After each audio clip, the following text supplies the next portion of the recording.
नमस्कार साथियों, मैं आपका साथी आलोक लेकर आया हूँ अंतर्राष्ट्रीय घटनाओं की अर्धवार्ष की। जी हाँ साथियों, ये घटना सार की दूसरी यूनिट है और ये हम घटना सार के निचोड़ के तहत इसको पढ़ रहे हैं। जी हाँ साथियों, घटना सार का निचोड़ इसको इसलिए कहा गया है क्योंकि चाहता तो मैं भी साथियों और लोगों की तरह सीधे पत्रिका से ही फ़ोटो खींचकर पीडीएफ बनाकर आपको बोल बोल कर पढ़ा देता या फिर बता देता, तो वो साथियों निचोड़ के बजाय क्या होता, वो कूड़ा कबाड़ कहलाता साथियों। वो बेकार है साथियों, इससे अच्छा आप खरीद लाइए घटनासार को और पढ़ लीजिए। लेकिन साथियों ये जो निचोड़ आपको उपलब्ध कराया गया है, ये अपने नाम के अनुरूप ही निचोड़ है साथियों। इसमें ना केवल घटनासार में दिए दिए गए करंट अफेयर्स की घटनाओं को बताया गया है, समझाया गया है सरल भाषा में, साथ ही साथ उसको स्टैटिक जीके से भी रिलेट किया गया है। तो साथियों इसमें जो है अक्टूबर 2021 से 25 मार्च 2022 तक की घटनाओं को कवर किया गया है घटनासार की। और साथियों हमारे एक मित्र हैं साथी, जो भी रेगुलर जो व्यूअर हैं हमारे, उनका नाम है विशाल गुप्ता जी। उन्होंने एक भूल सुधार हमसे करवाई है। वो साथियों ये थी, आप लोग भी सुधार लीजिएगा, कि मैंने मेरे द्वारा जो न्यूजीलैंड में महिलाओं का विश्व कप हुआ है, महिला विश्व कप हुआ है, उसमें T20 प्रारूप बताया गया है कई बार। साथियों सुधार कर लीजिएगा, वो प्रारूप T20 नहीं, वो 50 ओवर वाला प्रारूप है। बस इतना सा है। और ये जो चूक हमसे हुई है उसके लिए साथियों मैं आपसे क्षमा चाहता हूँ और विशाल गुप्ता जी को धन्यवाद प्रेषित करता हूँ। शुरू करते हैं। World happiness report 2022। जारीकर्ता कौन है इसका? साथियों जारीकर्ता UNSDSN, United Nation sustainable development solution network. जी हाँ साथियों, सारी रिपोर्ट के जारीकर्ताओं को नहीं देखना है हमको, जो भी महत्वपूर्ण है परीक्षा की दृष्टि से मैं उनको मेंशन करता चलूँगा। तो इस बात से निश्चिंत रहिएगा कि सर जो है सभी जारीकर्ताओं को नहीं बता रहे हैं। आप लोग खुद इन सब चीज़ों को यदि पुराना पेपर हल करेंगे तो देखेंगे कि मेरे द्वारा जो आपको सामग्री उपलब्ध करवाई जा रही है वो कितनी मारक है और कितनी महत्वपूर्ण है। पहला साथियों इस रिपोर्ट में पहला स्थान किसने प्राप्त किया है? तो फिनलैंड। जी हाँ साथियों, फन करने वाला देश फिनलैंड। भारत ने 136वीं रैंक इसमें प्राप्त की है 146 में से। और अंतिम कौन है? अफगानिस्तान, जहाँ पर तालिबान का शासन है और हाहाकार मचाए हुए है। United Nation sustainable development solution network ने इस रिपोर्ट को जारी किया है। Next, SIPRI report 2022। जी साथियों, ये एक ऐसा संगठन है जो हथियारों की खरीद फरोख्त से संबंधित रिपोर्ट जारी करता है, जो कि स्टॉकहोम, बोले तो स्वीडन में स्थित है। स्टॉकहोम स्वीडन की राजधानी है। Stockholm International Peace Research Institute इसकी फुल फॉर्म है। इसके अनुसार हथियारों के सबसे बड़े आयातक पूरे विश्व में कौन है? तो सबसे पहले हमारा भारत महान, दूसरे स्थान पर सऊदी अरब, तीसरे स्थान पर इजिप्ट। तीसरा आप छोड़ सकते हैं, लेकिन पहले और दूसरे को कतई याद कर लीजिएगा। निर्यातक कौन रहा है साथियों? USA, फिर दूसरे स्थान पर रशिया, फिर तीसरे स्थान पर फ्रांस। भारत ने साथियों सबसे ज़्यादा किससे आयात किया है? तो वो है रशिया। समझ गए होंगे आप कि भारत जो है अंतर्राष्ट्रीय मंचों पर खुलकर इसका विरोध क्यों नहीं कर रहा है, क्योंकि भारत यहीं से सर्वाधिक हथियारों का आयात कर रहा है। दूसरे स्थान पर फ्रांस है, तीसरे स्थान पर USA है। लेकिन इस बार साथियों भारत ने निर्यात भी किया है, पिछली बार भी किया था, 18वां स्थान था उसका। इस बार निर्यात के मामले में इसका स्थान 23वां है, जो कुल निर्यात का 0.2% है। एक बात और याद रखिएगा साथियों, जो इसमें नहीं दी गई है, ब्रह्मोस मिसाइल का भारत साथियों ब्रह्मोस मिसाइल का हाल ही में निर्यात किया है। किसको? फिलीपींस को निर्यात किया है। और बात करें ब्रह्मोस मिसाइल सेंटर की, तो ये कहाँ बनाया गया साथियों? लखनऊ में। ये भी याद कर लीजिएगा। फिलीपींस की राजधानी मनीला है। Next, freedom of the world report. जी हाँ साथियों, जैसा कि नाम से विदित है, स्वतंत्रता के रूप में स्वतंत्रता को आधार बनाकर ये रिपोर्ट जारी की गई है। भारत को कौन सा दर्जा दिया गया? इसमें रैंकिंग नहीं प्रदान की गई है साथियों, केवल दर्जा प्रदान किया गया है। तो सवाल बनता है, भारत को कौन सा दर्जा प्रदान किया गया? तो पार्सली फ्री कैटेगरी में इसको रखा गया है, आंशिक रूप से मुक्त कैटेगरी में। स्कोर इसका याद रखिएगा 67। इतना जरूरी नहीं है, ये जरूर याद रखिएगा, आंशिक रूप से मुक्त दर्जा दिया गया भारत को। फाटप की बात करते हैं, फाइनेंशियल एक्शन टास्क फोर्स की। तो पाकिस्तान को साथियों इसने ग्रे लिस्ट में बनाए रखने का अपना फैसला कायम रखा है। एक अन्य देश साथियों हाल ही में शामिल हुआ है, वो कौन है? यूएई, बोले तो यूनाइटेड अरब अमीरात। इसमें नया देश शामिल हुआ है ग्रे लिस्ट में। ब्लैक लिस्ट देश भी हैं साथियों, कौन कौन से? ईरान और नॉर्थ कोरिया, दो देश जो हैं वो ब्लैक लिस्टेड हैं। कहाँ? फाइनेंशियल एक्शन टास्क फोर्स में। बात करें फाइनेंशियल एक्शन टास्क फोर्स की, तो मित्रों आप लोग अचूक मारक सामग्री क्लास में भी पढ़ चुके होंगे कि हाल ही में इसका जो अध्यक्ष है वो किसे नियुक्त किया गया है? तो वो है टी राजा। कहाँ के हैं? सिंगापुर के। टी राजा, सिंगापुर। इन लोगों ने इसको मेंशन नहीं किया घटनासार में, टी राजा। और इसकी बात करें फाइनेंशियल एक्शन टास्क फोर्स की, तो हेडक्वार्टर इसका पेरिस में है। 39 देश इसके सदस्य हैं और 1989 में इसकी स्थापना हुई थी। दो लिस्ट जारी करता है, ब्लैक लिस्ट और ग्रे लिस्ट। किस आधार पर? आतंकवाद को फंडिंग के आधार पर। ज़्यादा डिटेल में नहीं जाऊंगा साथियों, वीडियो बड़ी हो जाएगी। डेमोक्रेसी रिपोर्ट 2022, स्वीडन इसमें प्रथम स्थान पर है, इंडिया 93वें स्थान पर है। दर्जा भारत को कौन सा दिया गया है? चुनावी रूप से निरंकुश देश। जी हाँ साथियों, इन्हें लगता है कि भारत में जब चुनाव सीजन आता है, चुनावी दौर के दौरान भारत में धांधली होती है, लोगों को प्रभावित किया जाता है, किसी भी हद तक जाया जा सकता है। इसीलिए इन्होंने इसको चुनावी रूप से निरंकुश देश का दर्जा प्रदान किया है डेमोक्रेसी रिपोर्ट में। हंगरी की पहली एफी राष्ट्रपति, एफी का मतलब फीमेल, आरपीटी का मतलब राष्ट्रपति। हंगरी की पहली महिला राष्ट्रपति कौन है साथियों? कैटलिन नोवाक, जो न केवल हंगरी की बल्कि पूरे यूरोपियन यूनियन जिसमें कि 27 देश हैं, सारे 27 देशों में पहली महिला राष्ट्रपति बनने वाली बनी है ये। प्रधानमंत्री साथियों कौन है हंगरी के? विक्टर। और बात करें यदि हंगरी की, तो वो राजधानी इसकी कहाँ है? बुडापेस्ट। याद रखिएगा साथियों, ये इसलिए और भी महत्वपूर्ण है क्योंकि ये यूक्रेन की सीमा से लगा हुआ है। रूस यूक्रेन, सभी लोग इससे परिचित हैं। महत्वपूर्ण बिंदु देख लेते हैं। किंजल साथियों क्या है? हाइपरसोनिक मिसाइल है, जिसका इस्तेमाल रूस ने किया है किसके खिलाफ? यूक्रेन के खिलाफ। और साथियों यूक्रेन के दो क्षेत्र लुहांस्क और डोनेट्स्क, जिनको संयुक्त रूप से डोनबास का दर्जा दिया जाता है, दोनों देशों को रूस के द्वारा अलग अलग गणराज्य के रूप में मान्यता दे दी गई है। जी हाँ साथियों, ये वैसे ही हैं जैसे अपने यहाँ जम्मू कश्मीर है। ये लोग क्या करते हैं? लुहांस्क और डोनेट्स्क वाले खाते हैं किसका? यूक्रेन का, नौकरी करते हैं यूक्रेन में, पैसा लेते हैं यूक्रेन से, और उसकी जो योजनाएं हैं उनका भी लाभ लेते हैं यूक्रेन से ही। और गुण किसके गाते हैं? रूस के। तो याद रखिएगा लुहांस्क और डोनेट्स्क। कीव साथियों, जो कि राजधानी है किसकी? यूक्रेन की। कीव से साथियों 90 किलोमीटर की दूरी पर चेरनोबिल परमाणु संयंत्र पर कब्जा कर लिया है रूस के द्वारा। तो साथियों इससे रेडिएशन का खतरा लोगों के अंदर, रेडिएशन फैलने का खतरा जो है, खतरे का अंदाज़ा लगाया जा रहा है, इसीलिए ये चर्चा में रहा था। बात करें चेरनोबिल परमाणु संयंत्र की साथियों, तो ये परमाणु संयंत्र था यूक्रेन में। यहाँ पर क्या हुआ था? 26 अप्रैल याद रखिएगा, इसकी वर्षगांठ भी आने वाली है। 26 अप्रैल 1986 को साथियों यहाँ पर इस परमाणु संयंत्र में विस्फोट हुआ था, जिससे रेडिएशन निकलकर फैल गया था चारों तरफ। तब की घटनाएं साथियों, आज भी रेडिएशन वहाँ पर मौजूद है, जो वहाँ की धूल में मिला हुआ है।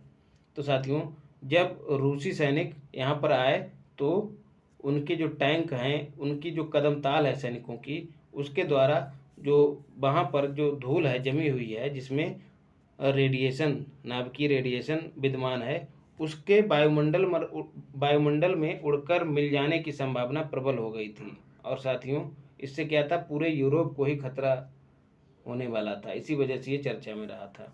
तो याद रखना है, चेरनोबिल घटना जरूर याद रखिएगा, 26 अप्रैल 1986। क्रेमलिन साथियों, राष्ट्रपति के आवास को क्रेमलिन कहते हैं। कहाँ? रूस में। खार्किव क्यों चर्चा में रहा था? क्योंकि यहाँ पर नवीन शेखरप्पा, जो कि कर्नाटका के थे साथियों, स्टूडेंट थे, वहाँ पर मेडिकल की पढ़ाई करने गए थे और खाना लेने के लिए लाइन में लगे हुए थे, तभी इन पर हमला हुआ था और इनकी मौत हो गई थी। खार्किव चर्चा में रहा था। खार्किव के साथ साथ एक बूचा शहर साथियों, ये भी यूक्रेन में ही है, ये भी चर्चा में रहा। ये जो शहर है ये रूसी सैनिकों की नृशंसता के लिए ज़्यादा चर्चा में रहा है। बहुत ही क्रूर तरीके से लोगों की हत्याएं की गई हैं, एकदम ISIS वालों की तरह हैं। क्या किया है, आंखों पर पट्टी बांधी है, हाथ पीछे बांधे और माथे पर गोली लगाई है, गोली मारी है। और साथियों, इनको ऐसे ही न दफनाया गया, फेंक दिया गया लावारिसों की तरह। तो अब जो है जांच चल रही है साथियों। बात करें एक और शहर साथियों, उसका नाम है मारियोपोल। मारियोपोल ये बहुत महत्वपूर्ण है साथियों। ये यूक्रेन का बंदरगाह नगर है। इस पर भी रूस के सैनिकों ने कब्जा कर लिया था और काफ़ी तबाही मचाई थी। निंदा प्रस्ताव की बात करते हैं, सुरक्षा परिषद में लाया गया था। निंदा जैसा कि नाम से ही विदित है कि रूस की निंदा करने के लिए प्रस्ताव लाया गया था, संयुक्त सुरक्षा परिषद में लाया गया था। जानते हैं हम लोग, सुरक्षा परिषद में 15 सदस्य होते हैं, 15 में से 10 अस्थायी होते हैं और 5 स्थायी होते हैं। 10 का चयन जो है प्रति 2 वर्ष पर होता है और 5 जो हैं परमानेंट रहते हैं। तो साथियों, इन 10 में जो निंदा प्रस्ताव के समर्थन में थे वो 11 देश थे। बाकी 4 देश कौन कौन से, भारत, चीन और UAE, ये 3 तो साथियों अलग रहे। और चौथा जो था रूस, उसने अपनी वीटो पावर का इस्तेमाल करके इस प्रस्ताव को स्थगित कर दिया। अलग रहना साथियों एक तरह से रूस का ही समर्थन था। तो याद रखना है 15 देश हैं किसमें, सुरक्षा परिषद में, 5 जो हैं स्थायी। कौन कौन से, इन्हें P5 भी कहते हैं। कौन कौन से हैं, USA हो गया है, ब्रिटेन, UK, फ्रांस, रूस और चाइना। ये 5 देश हैं साथियों, इन्हें वीटो की शक्ति प्राप्त है। अर्थात कोई भी प्रस्ताव तभी पारित होगा जब इन 5 की सहमति होगी। यदि 5 में से एक भी देश सहमत नहीं है तो वो प्रस्ताव स्थगित माना जाएगा। अपनी इसी शक्ति का इस्तेमाल करके रूस ने निंदा प्रस्ताव अपने खिलाफ पारित नहीं होने दिया। स्विस इंटरनेशनल एयरलाइन क्यों चर्चा में साथियों, क्योंकि सौर ईंधन का इस्तेमाल करके उड़ान भरने वाली पहली एयरलाइन बनी है विश्व की। कहाँ की साथियों, जैसा कि नाम से ही प्रतीत होता है, स्विट्जरलैंड की है ये। क्वाड नेताओं की वर्चुअल शिखर सम्मेलन साथियों हुआ है इनकी तारीख याद कर लीजिएगा, 3 मार्च 2022 को। किसने किसने हिस्सा लिया क्वाड में, जैसा कि हम जानते हैं कौन कौन से, ऑस्ट्रेलिया, जापान और USA और भारत, 4 देश शामिल हैं क्वाड में। तो इन्हीं के प्रमुखों ने हिस्सा लिया। बाइडेन अमेरिका के, मोदी भारत के, स्कॉट मॉरिसन ऑस्ट्रेलिया के हैं, फूमियो किशिदा कहाँ के हैं, जापान के हैं। क्या बात हुई साथियों, हिंद प्रशांत क्षेत्र में शांति, स्थिरता और समृद्धि को बढ़ावा देने के क्षेत्र में वार्ता हुई साथियों। और अगले सम्मेलन जो कि जापान में आयोजित होगा, उसके रूपरेखा और रणनीति पर भी चर्चा हुई।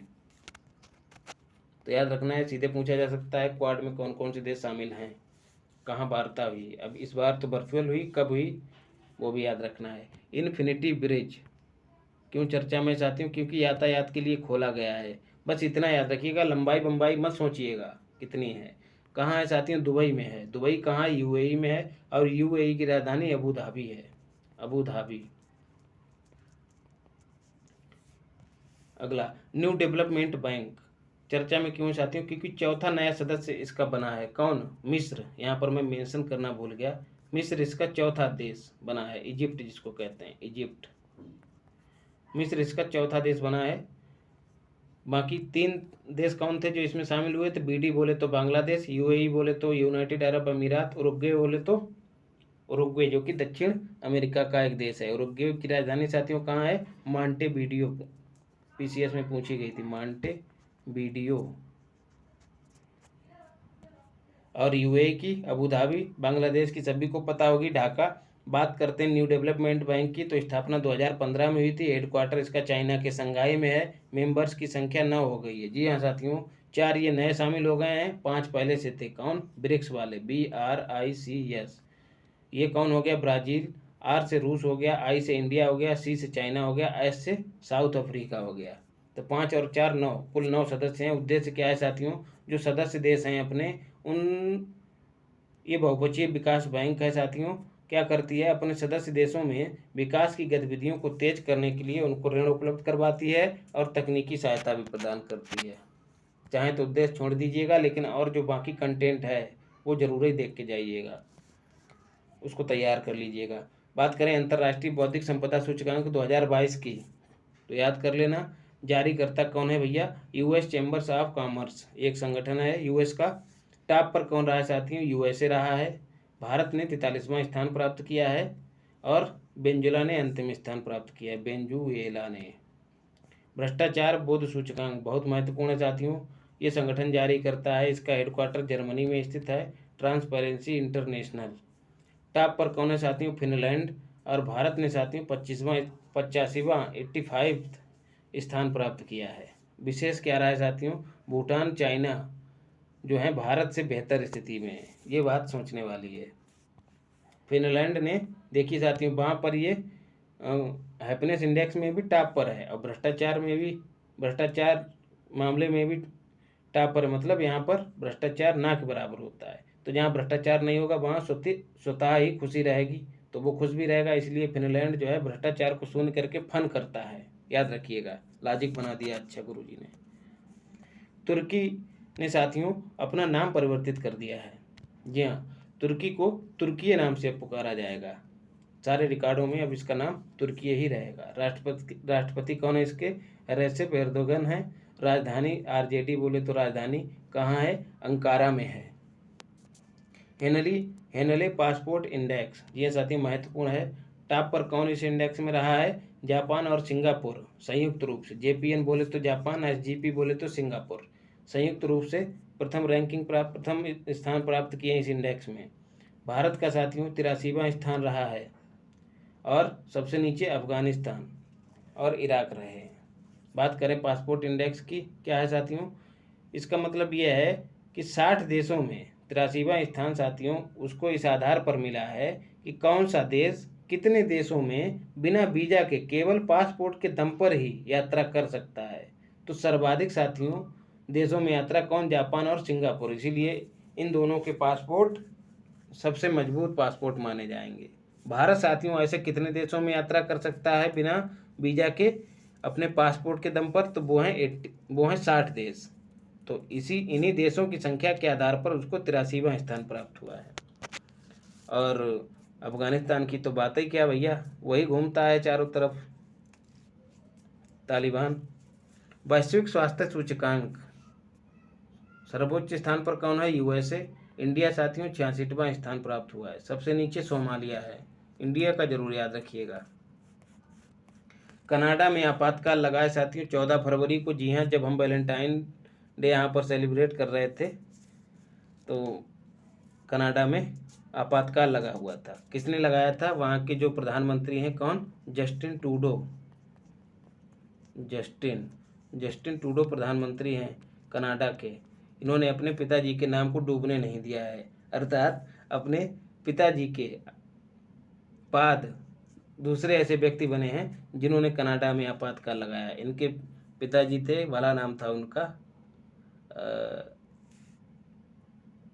पियरे टूडो पियरे टूडो उनका नाम था। याद मत करिएगा साथियों, बता दिया जानकारी के लिए, अजीब नाम है इसीलिए याद हो गया था। क्या है साथियों ये, किस कारण आपातकाल इन्होंने घोषित किया? तो फ्रीडम कन्वे आंदोलन के दौरान जो तनाव उपजा उसके लिए आपातकाल घोषित किया था। अब आती है बात कि फ्रीडम कन्वे आंदोलन क्या है। तो वहाँ के जो ट्रक ड्राइवर हैं साथियों उन्होंने हड़ताल कर दी थी। क्यों हड़ताल कर दी थी? क्योंकि कनाडा ने इनके लिए कोविड-19 का जो टीका है उसका सर्टिफिकेट अनिवार्य कर दिया था। दोनों टीके अनिवार्य कर दिए थे और यात्रा करने के लिए वो भी लाइसेंस की तरह अनिवार्य कर दिया था। इसीलिए ट्रक ड्राइवरों ने विरोध किया था और फ्रीडम कन्वे आंदोलन चलाया था। पूछा जाएगा सीधे सीधे, फ्रीडम कन्वे आंदोलन किस देश में चला था, किसने चलाया था, क्यों चलाया था? ऑक्टोपस, क्रैब और लॉबस्टर तीनों साथियों समुद्री जीव हैं। इनको संवेदनशील जीव घोषित किया किसने? यूके ने, यूनाइटेड किंगडम में साथियों हाल ही में एक शोध हुआ है और उस शोध के दौरान निष्कर्ष के रूप में पाया गया है कि ये तीनों जीव जो हैं वो दर्द और पीड़ा को महसूस कर सकते हैं, इसीलिए इनको संवेदनशील जीव घोषित किया गया है। यह साथियों इनकी अगर आप आकृति देखेंगे, इनका चित्र देखेंगे तो आप पाएंगे कि इनमें जान मतलब ये जो है संवेदनशील नहीं है। क्रैब साथी वही हमारा केकड़ा, उसको ऐसे ही बना के लोग खा जाते हैं। देख के ऐसा लगता है कि ये इतना संवेदनशील है ही नहीं, लेकिन अब जो है उसको संवेदनशील जीव घोषित किया गया यूनाइटेड किंगडम में। सीधे पूछा जाएगा कहाँ के वैज्ञानिकों ने घोषित किया है, किसको किसको किया है, ये भी पूछा जा सकता है। एंटीगुआ एवं बारबुडा, ये साथियों कंफ्यूज रहे होंगे आप लोग जहाँ भी आपने इसको पढ़ा होगा, क्योंकि साथियों ये 2 द्वीपों से मिलकर बना है देश, जिसको संयुक्त रूप से एंटीगुआ बारबुडा 2 द्वीपों से मिलकर बना है। तो दोनों साथियों नाम अलग अलग लग रहे हैं लेकिन देश एक ही है। तो याद रखना कि ISA के इंटरनेशनल सोलर अलायंस का ये 102वां सदस्य बना है। राजधानी इसकी सेंट जॉन में है। कैरेबियन देश है साथियों, कैरेबियन कैरेबियन कैरेबियन देश है साथियों। वे देश जो कैरेबियन सागर में स्थित हैं कैरेबियन देश कहलाते हैं। कैरेबियन सागर, कैरेबियन कैरेबियन सागर साथियों कहाँ है? अटलांटिक महासागर में है, अटलांटिक महासागर में। जी हाँ साथियों, अमेरिका के एकदम यहाँ वाला क्षेत्र, ये वाला क्षेत्र, और ये हो गया दक्षिण अमेरिका, यहाँ वाला क्षेत्र। यहाँ पर छोटे छोटे द्वीप हैं, उन्हीं को मिलाकर एंटीगुआ और बारमूडा बना है देश। ये जो है 102वां सदस्य बना है। 101वां याद कर लियो भैया, कतई USA है 101वां सदस्य। COP26 के दौरान इसको दर्जा प्राप्त हुआ था। बात करें इंटरनेशनल सोलर अलायंस की, तो साथियों इसका गठन 2015 में हुआ था। किसकी पहल पर? भारत और फ्रांस की पहल पर हुआ था। COP21 के दौरान, COP21 के दौरान भारत और फ्रांस ने संयुक्त रूप से इसकी पहल की थी। क्या है साथियों इंटरनेशनल सोलर अलायंस? ये कर्क रेखा और मकर रेखा के बीच जो भी देश स्थित हैं उन सब देशों का एक संगठन है। जी हाँ साथियों, इसका उद्देश्य यह है कि इन रेखाओं के बीच जो देश हैं वो मिलकर सौर ऊर्जा का बेहतर इस्तेमाल किस तरह से करें, ये इनका उद्देश्य है इस संगठन का। और इस संगठन का हेडक्वार्टर साथियों हमारे यहाँ गुरुग्राम, जो कि हरियाणा में स्थित है, गुरुग्राम में है, याद कर लीजिएगा। यहीं पर पहला अनाज ATM भी लगाया गया है हाल ही में, गुरुग्राम में। नागरिक हवाई क्षेत्र में ड्रोन को अनुमति देने वाला इजराइल पहला ऐसा देश बना है। और वो ड्रोन है कौन सा? Hermès star line drone. सीधे पूछा जाएगा हर्मिस स्टार लाइन ड्रोन किस देश का है? ये साथियों एकमात्र ऐसी क्लास जो आपको मछली पकड़ना सिखाती है, पकड़ कर नहीं देती है। दुनिया का सबसे बड़ा कैनाल लॉक कौन सा है साथियों? इजमुइडेन। जी हाँ साथियों, ये एम्स्टर्डम, जो कि यहाँ का बंदरगाह नगर है, कहाँ का? नीदरलैंड का। और एम्स्टर्डम उसकी राजधानी भी है, शहर है साथियों। क्या है अब इससे क्या होगा? कैनाल लॉक होता क्या है साथियों? ये बाह्य क्षेत्र होता है जो कुछ इस तरह से निर्मित किया जाता है कि जो बंदरगाह होता है वहाँ तक जहाज भली भांति और आसानी से पहुँच सकें। तो क्या होगा? एक क्षेत्र बना दिया जाएगा साथियों, जैसे ये क्षेत्र हो गया, इसको कैनाल के रूप में बना दिया जाएगा। ठीक है, मिट्टी निकाल दी जाएगी, गहरा कर दिया जाएगा ताकि पानी भरपूर आ सके यहाँ पर। तो क्या होगा? कोई जहाज यहाँ से आएगा और यहाँ तक आएगा, पूरा बंदरगाह तक पहुँचेगा।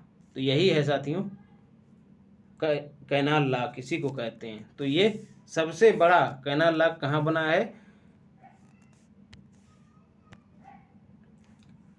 इजमुइडेन, जो शहर है एम्स्टर्डम बंदरगाह के पास, वहीं पर बनाया गया, याद रखना। इंडोनेशिया ने साथियों अपनी नई राजधानी बनाने का फैसला लिया है। कहाँ? बोर्नियो द्वीप पर। जैसा कि हम सभी जानते हैं इंडोनेशिया कई द्वीपों से मिलकर बना है, छोटे छोटे द्वीपों से मिलकर बना है। तो उन्हीं द्वीपों में से एक है बोर्नियो द्वीप पर। कालीमंतान जो क्षेत्र है वहाँ पर जो जंगल हैं उन जंगलों में नुसंतारा नाम से नई राजधानी का निर्माण करेगा। नुसंतारा से याद आया मित्रों, नूर सुल्तान। नूर सुल्तान कहाँ की राजधानी है? नूर सुल्तान साथियों कजाकिस्तान की राजधानी, जो कि मध्य एशिया का देश है। कजाकिस्तान, KZK बोले तो कजाकिस्तान की नई राजधानी है, बोले तो पुरानी वाली का ही नया नाम दे दिया गया है, नूर सुल्तान। पुराना नाम क्या था? पुराना नाम साथियों स्किप हो गया है, कजाकिस्तान। जी हाँ, पुराना नाम था अस्तना, अस्तना नाम था पुराना, याद रखिएगा। और कजाकिस्तान जो है दुनिया का सबसे बड़ा लैंड लॉक्ड देश है। लैंड लॉक्ड देश वही होते हैं जिनकी सीमा समुद्र से ना लगी हो। इंडोनेशिया ने नई राजधानी बनाई, ये भी हो गया। क्वाइट टोबैको ऐप, ये साथियों किसके द्वारा लॉन्च किया गया है?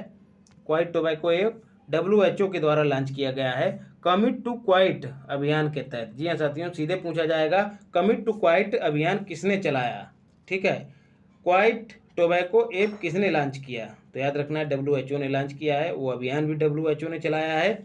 और लॉन्च किया किसने साथियों? जो क्षेत्रीय निदेशक हैं पूनम खेत्रपाल, क्षेत्रीय निदेशक कहाँ की? South East Asia region. जी हाँ साथियों, दक्षिण पूर्वी एशिया क्षेत्र में जो WHO की निदेशक हैं पूनम खेत्रपाल, उन्होंने इसको लॉन्च किया है।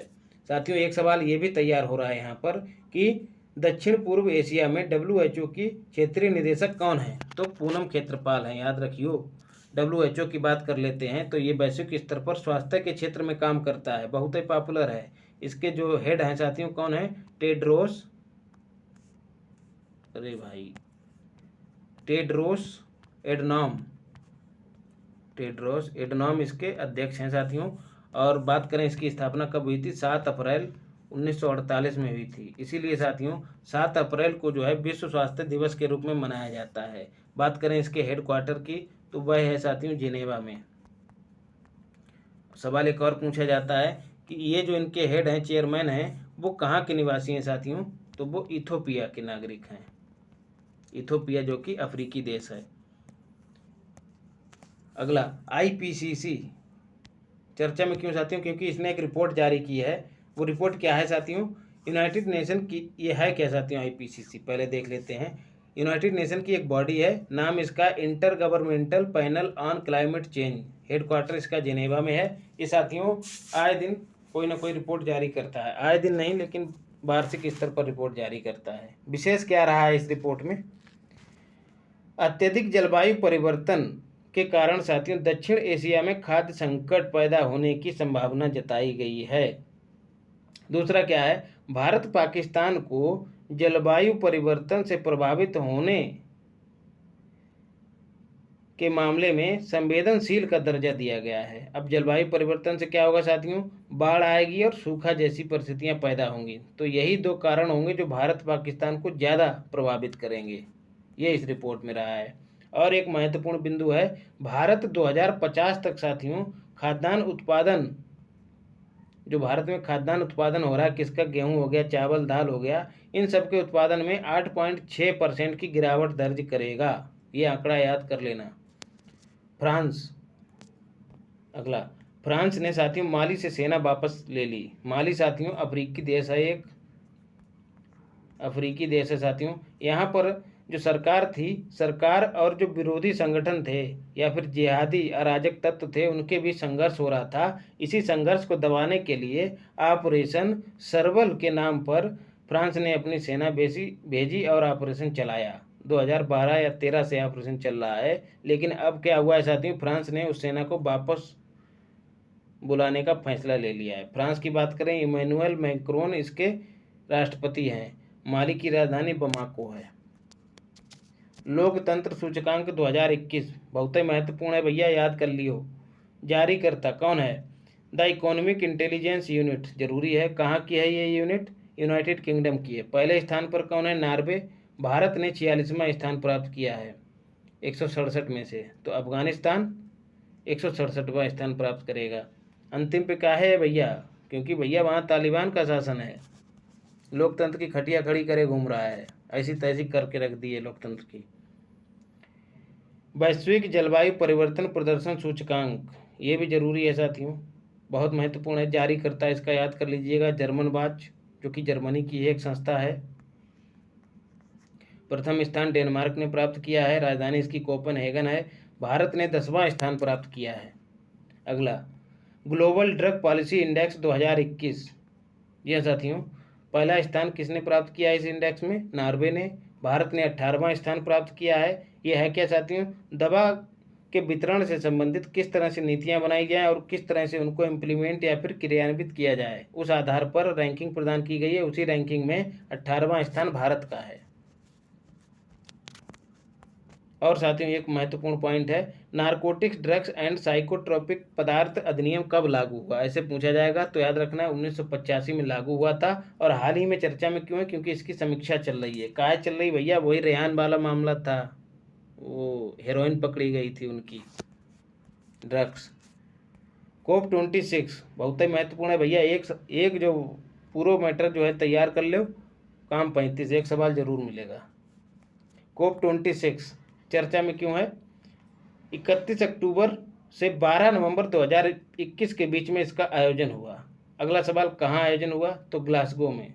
26 बोले तो छप्पक छपाएं हुई कहाँ? ग्लास में। ठीक है, तो COP26 ग्लासगो में आयोजित हुआ। ग्लासगो कहाँ है? यूके में है। भारत के प्रधानमंत्री ने भारत का प्रतिनिधित्व किया इसमें। अध्यक्षता किसने की COP26 की? तो आलोक शर्मा, जो कि यूके के हैं साथियों, कैबिनेट मंत्री। विशेष क्या रहा है? ज़्यादा याद नहीं रखना है साथियों, महत्वपूर्ण साथियों ये है पंचामृत रणनीति।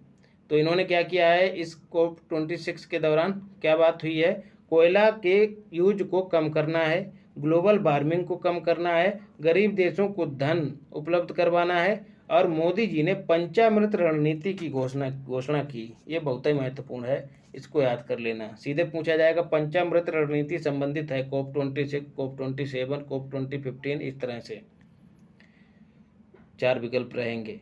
2070 तक साथियों शुद्ध शून्य कार्बन उत्सर्जन की बात कही है मोदी जी ने। 2030 तक ऊर्जा आवश्यकताओं का 50% अच्छे ऊर्जा स्रोतों से। जी हाँ साथियों, उसमें न डीजल होगा न पेट्रोल होगी, सौर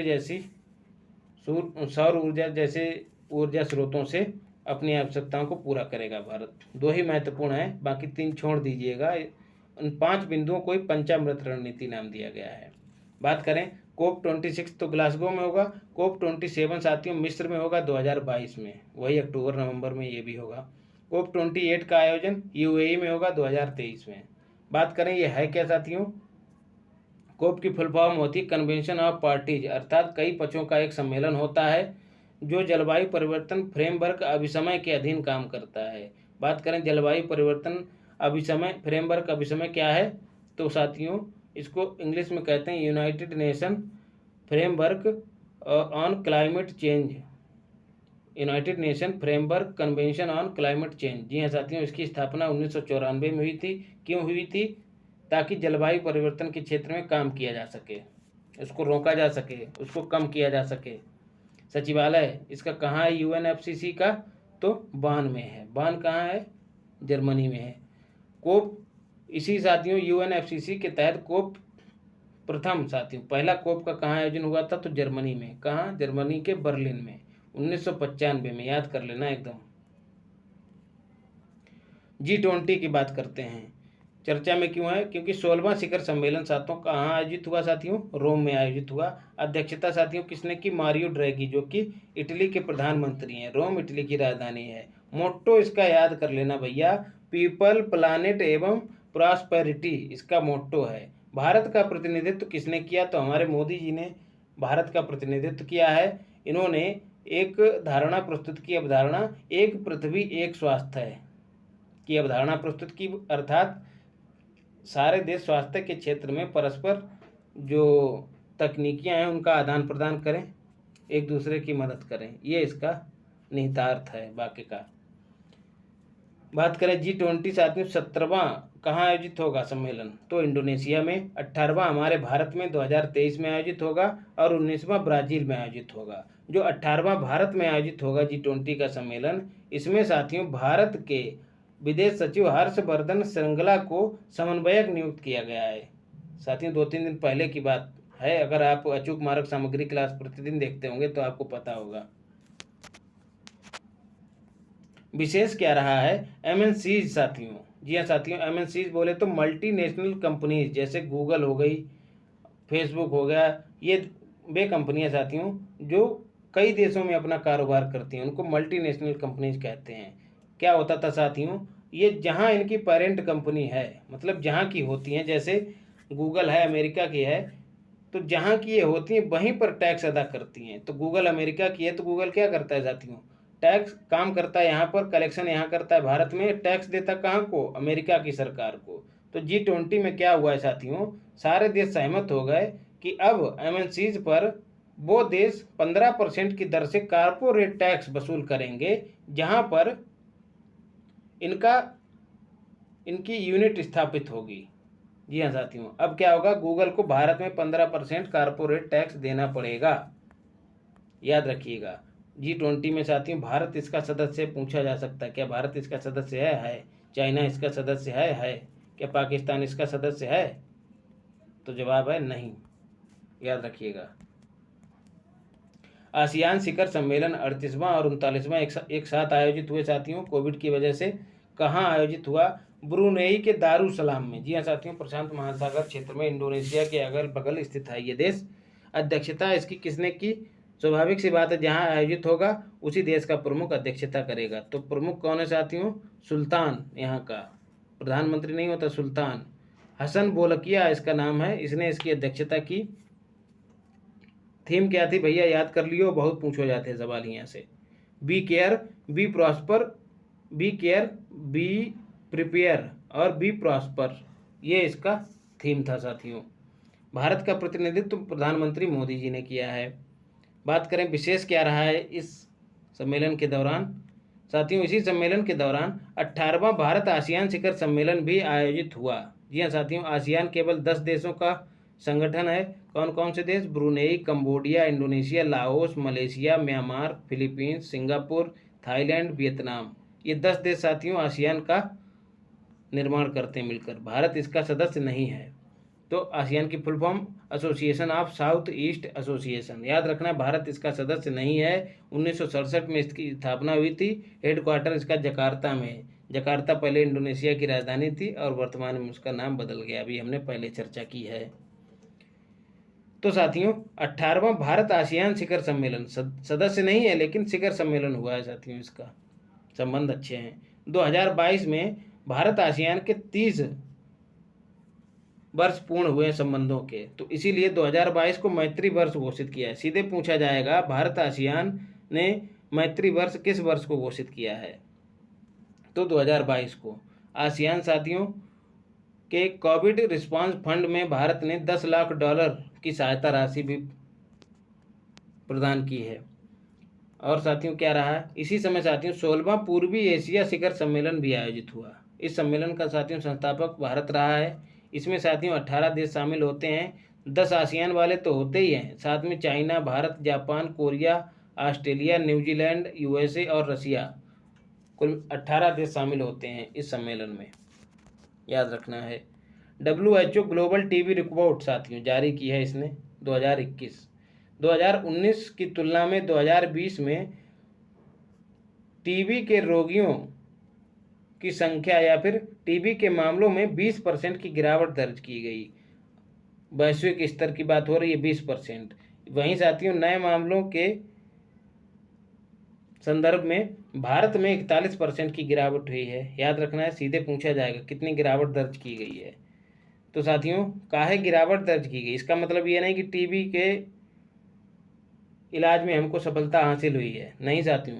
क्या हुआ है, कोविड-19 के चलते साथियों जांच ही नहीं हो पाई, इसी वजह से ये कमी दर्ज की गई है। बात करें भारत ने टीबी मुक्त होने का लक्ष्य साथियों कब तक रखा है? 2025 तक। टीबी हारेगा देश जीतेगा के तहत। और अगर WHO की बात करें तो उसने पूरे विश्व को टीबी मुक्त करने का लक्ष्य कब तक रखा गया है उसके द्वारा? 2030 तक। विश्व की पहली स्वचालित चालक रहित ट्रेन कौन से साथियों? जर्मनी के हैम्बर्ग में चलाई गई है। साथियों एनर्जी लेवल कम हो गया है, 5-6 घंटे साथियों लगता है आपका ये तैयार करने में मैटर। पूरा पढ़ के फिर इम्पोर्टेंट चीज़ों को निकालता हूँ, फिर उसको देखता हूँ कि किस तरह से इसको स्टैटिक जीके से रिलेट किया जाए, फिर आपके लिए एकदम मारक कंटेंट उपलब्ध करवाता हूँ। और लोगों की तरह नहीं बस फ़ोटो खींचा, PDF बनाई, शुरू हो गए। साथियों स्नेह बनाए रखिए, लाइक शेयर और सब्सक्राइब करते रहिए। साथियों आपके सहयोग के बिना नहीं हो पाएगा ना, आपका ये सहयोग ही तो हमको मोटिवेट करता है आगे बढ़ने के लिए। कई बार ऐसा दौर आया मुझे लगा कि छोड़ देना चाहिए, लेकिन फिर से बूस्ट हुआ मामला तो फिर से लग गया, लेकिन अब छोड़ूंगा नहीं। वैश्विक जलवायु तकनीक निवेश रिपोर्ट 2021, USA प्रथम स्थान पर है, इसमें इंडिया साथियों 90वें स्थान पर है। क्या है साथियों जलवायु तकनीकी निवेश? साथियों जलवायु परिवर्तन को कम करने के लिए कौन सा देश कौन सी तकनीकी बना रहा है और उसमें कितना निवेश कर रहा है तकनीकी बनाने में, तो उस आधार पर रैंकिंग प्रदान की गई है। और उस रैंकिंग में USA फर्स्ट नंबर पर है और भारत हमारा 90 नंबर पर है। टाइम्स हायर एजुकेशन की रैंकिंग, जी हाँ साथियों, हायर एजुकेशन बोले तो यूनिवर्सिटी स्तर की पढ़ाई लिखाई के मामले में पूरे विश्व में जो टॉप यूनिवर्सिटी रही है वो हार्वर्ड यूनिवर्सिटी रही है, कहाँ की, यूएसए की। और अगर भारत की बात करें तो भारत की आईआईएससी बोले तो इंडियन इंस्टीट्यूट ऑफ साइंस, जो कि बेंगलुरु में स्थित है, ने 100वां स्थान प्राप्त किया है। देख लीजिए साथियों, पूरे वैश्विक स्तर पर हम 100वें स्थान पर हैं।